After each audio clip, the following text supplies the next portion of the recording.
SGI study. Hello friends, SGI study के YouTube channel पर एक बार फिर आपका बहुत बहुत स्वागत है। दोस्तों, जैसा कि हम लोग पढ़ रहे थे ज्योग्राफी, उसी में हम लोग आज अगला वीडियो लेकर आए हैं। उसी में हम लोग आज पढ़ेंगे क्या, विश्व के प्रमुख ज्वालामुखी। हम लोग जो ज्वालामुखी से प्रश्न बनते हैं हमारे वनडे एग्जाम्स में, जैसे कि आरआरबी, एनटीपीसी, ग्रुप डी, सिपाही भर्ती, जो भी वनडे एग्जाम्स हैं, तो उसमें जो भी प्रश्न बनते हैं ज्वालामुखी से, तो उनके बारे में हम लोग जानेंगे। अक्सर ऐसे प्रश्न पूछ दिए जाते हैं कि कौन सा ज्वालामुखी, जैसे मान लीजिए किलिमंजारो ज्वालामुखी, वो कहाँ पर है। वारनदेव ज्वालामुखी वो कहाँ पर स्थित है, वो सक्रिय है या निष्क्रिय है। तो इस तरह से प्रश्न बनते रहते हैं, तो उन सभी के बारे में हम लोग पढ़ेंगे ज्वालामुखी से। तो यदि आप इतना देख लेंगे तो ज्वालामुखी से आने वाले प्रश्नों को आप बहुत ही आसान तरीके से हल कर पाएंगे और आपका एक भी प्रश्न गलत नहीं होगा।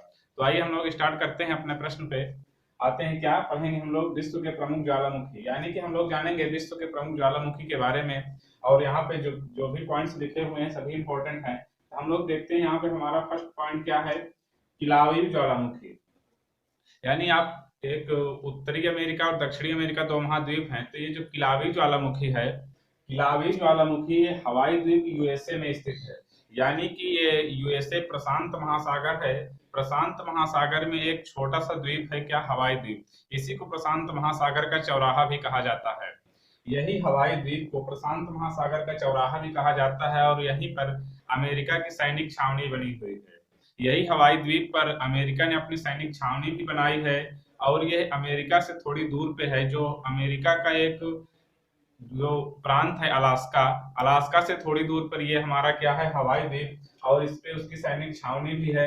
और ये सामरिक दृष्टि से बहुत ही महत्वपूर्ण द्वीप है, जिसपे अमेरिका का कब्जा है। और इसे प्रशांत महासागर का चौराहा कहा जाता है। इसे प्रशांत महासागर का चौराहा इसलिए कहा जाता है क्योंकि यदि प्रशांत महासागर इतना बड़ा है और कोई भी नाव या कोई भी जो हमारे गुड्स हैं यानी कि वस्तुएं हैं, उन सबको ले जाने के लिए यदि बीच में कहीं ब्रेक की आवश्यकता हो, यदि कहीं बीच में ब्रेक की आवश्यकता हो, तो ये प्रशांत महासागर में एक द्वीप है। तो यहाँ पे थोड़ा सा स्टॉप लेके आराम करके उसके बाद आगे बढ़ते हैं। तो यहाँ पे जो हवाई द्वीप है वहीं पे एक ज्वालामुखी है, क्योंकि वहीं पे कौन सी ज्वालामुखी है, क्या, हमारा किलावी ज्वालामुखी, जो कि यूएसए के हवाई द्वीप पर स्थित है। आपसे प्रश्न यही पूछा जाएगा कि किलावी ज्वालामुखी कहाँ पे स्थित है। यदि ऑप्शन में यूएसए है तो यूएसए रहेगा, नहीं तो हवाई द्वीप रहेगा तो आप हवाई द्वीप पर टिक करेंगे। और अक्सर कभी कभी ये भी प्रश्न पूछ दिया जाता है कि ये किलावी ज्वालामुखी सक्रिय है या निष्क्रिय। जैसे कि प्रश्न बनेंगे ऑप्शनल, तो उसमें 4 दे देगा सक्रिय, यानी कि 3 निष्क्रिय और 1 सक्रिय दे देगा। तो उसमें से आपको छांटना रहेगा कि कौन सा निष्क्रिय है या कौन सा सक्रिय है। वो जैसा भी प्रश्न घुमा के पूछे, आप लोग उसके लिए तैयार रहिएगा। तो यहाँ पे यानी कि ये सक्रिय ज्वालामुखी हवाई द्वीप पर स्थित है। उसके बाद आते हैं सेकंड नंबर में मैनाकिया ज्वालामुखी। सेकंड नंबर पे हमारा क्या है, मैनाकिया ज्वालामुखी। ये भी हमारा हवाई द्वीप पर स्थित है। ये भी हमारा जो है हवाई द्वीप पर ही स्थित है। ज्वालामुखी एक पृथ्वी के अंदर से उद्गार निकलता है लावा, उसी को ज्वालामुखी कहा जाता है। और इसी को पृथ्वी का सुरक्षा वाल्व भी कहा जाता है, क्योंकि जो पृथ्वी के अंदर जो भी फेनोमेना होता है, यानी कि जो भी परिवर्तन होता है, वो ज्वालामुखी के बाहर, ज्वालामुखी के माध्यम से ऊपर निकल आता है। यदि ऐसा ना हो तो धीरे धीरे करके इकट्ठा होके बहुत बड़ा विस्फोट होगा, तो पूरी पृथ्वी को नुकसान होगा। और ये इससे जब निकलते रहते हैं गैसें जो अंदर होती हैं, तो उसमें ऐसा होता है कि इन सभी जो गैसें अंदर बनती हैं वो निकलती रहती हैं। तो इसीलिए इसको पृथ्वी का सुरक्षा वाल्व कहा जाता है। ये सेकंड नंबर में हमारा क्या था, मैनाकिया ज्वालामुखी। और ये भी सक्रिय है, ये भी हवाई द्वीप पर स्थित है, यानी कि ये भी हमारा हवाई द्वीप पर है। और इसे ये है कि यह सागर तल से 4205 मीटर ऊंचाई पर है। यानी कि यह सागर तल से 4205 मीटर ऊंचा है और तली से 9150 मीटर ऊंचा है। यानी कि ये सागर तल से 4205 और तली से 9150 मीटर ऊंचा है। यानी कि हम लोग इसको ऐसे देखते हैं, जैसे कि मान लीजिए ये हमारा सागर हुआ, ये हमारा सागर हुआ, तो सागर की तली भी कहीं भी होगी और ये सागर का ऊपरी तल हुआ। तो ये सागर के ऊपरी तल से, जैसे मान लीजिए ये हमारा क्या हुआ, ज्वालामुखी है, ये ज्वालामुखी हमारा है। तो ये हमारा क्या, सागर के तल से 4205, यानी कि यहाँ से यहाँ तक देखेंगे हम लोग तो कितना होगा, 4205। यदि यहाँ से नीचे तक आएंगे इसके तली तक, तो ये कितना होगा 9150, यानी कि यदि तली से नापेंगे तो 9150 मीटर, और यदि सागर के तल से नापेंगे तो 4205 मीटर ये हमारी ज्वालामुखी ऊंची है। इसे ही पृथ्वी का सबसे ऊंचा पर्वत कहा जाता है। आपने सुना होगा कि विश्व के सबसे ऊंचा पर्वत हमारा हिमालय पर्वत है, जिसकी ऊंचाई 4850 यानी कि 4850 मीटर है। और यहाँ पे देख रहे हैं कि ये हमारा 4205 सागर के तल से है, और पृथ्वी की सतह से वो उतना ऊंचा है। और यहाँ पे देख रहे हैं कि ये सागर के तली से 9150 मीटर ऊंचा है, यानी कि ये 9150 जो है ये पृथ्वी के तली यानी सागर की तली से इतना ऊंचाई पर है, तो इसीलिए इसे पृथ्वी का सबसे ऊंचा पर्वत कहा जाता है। हिमालय को विश्व का सबसे ऊंचा पर्वत कहा जाता है, और इसे पृथ्वी का सबसे ऊंचा पर्वत इसीलिए कहा जाता है क्योंकि ये सागर की तली से 9150 मीटर ऊंचा है।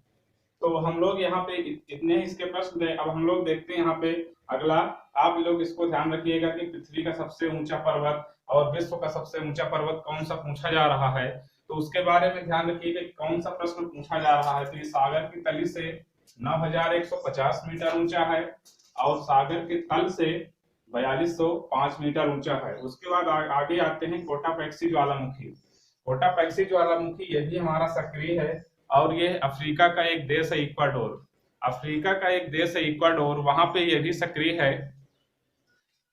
केवल इससे ऐसे ही प्रश्न बनेगा कि कोटापैक्सी ज्वालामुखी कहाँ पे है, तो वो इक्वाडोर। और पूछा जाए यदि इक्वाडोर कहाँ पे है, तो अफ्रीका में है। और इसमें भी कुछ इंपॉर्टेंट पॉइंट्स है कि यह विश्व का सबसे ऊंचा ज्वालामुखी पर्वत है, यानी कि पर्वत तो अलग है और ज्वालामुखी पर्वत भी अलग है।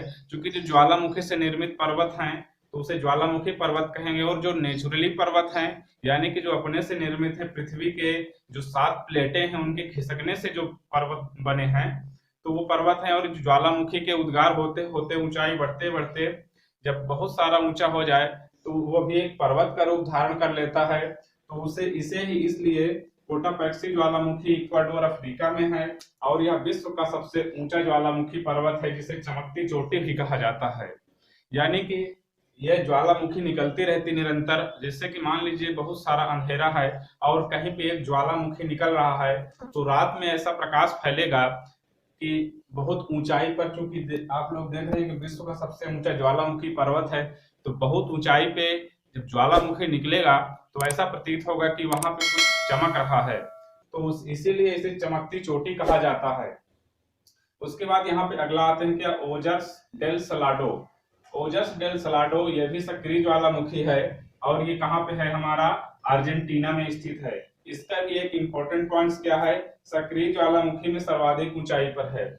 ये जो हमारा ओजस डेल सलाडो है ये हमारा अर्जेंटीना देश, ये दक्षिण अफ्रीका दक्षिण अमेरिका देश का दक्षिण अमेरिका महाद्वीप का एक देश है अर्जेंटीना।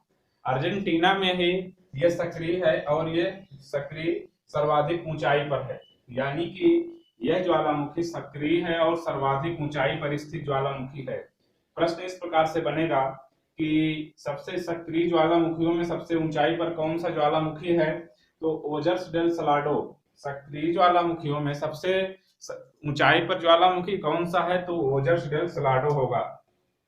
उसके बाद यहाँ पे अगला पॉइंट क्या है, पांचवा, अंकांगुआ ज्वालामुखी। ये जो हमारा ज्वालामुखी ये मृत हो चुका है, यानी कि यहाँ से लावा निकलना बंद हो गया है। चूंकि ज्वालामुखी से लावा निकलता है तो लावा निकलना बंद हो गया है और ये मृत है, यानी कि अब इसमें से केवल थोड़ा थोड़ा धुआं टाइप का निकल रहा है, तो ये मृत हो चुका है, इसे मृत घोषित कर दिया गया है। और ये भी अर्जेंटीना में स्थित है, क्योंकि यहाँ ये सक्रिय है ओजस डेल सलाडो, और अंकांगुआ ज्वालामुखी जो मृत हो चुका वो भी अर्जेंटीना में स्थित है।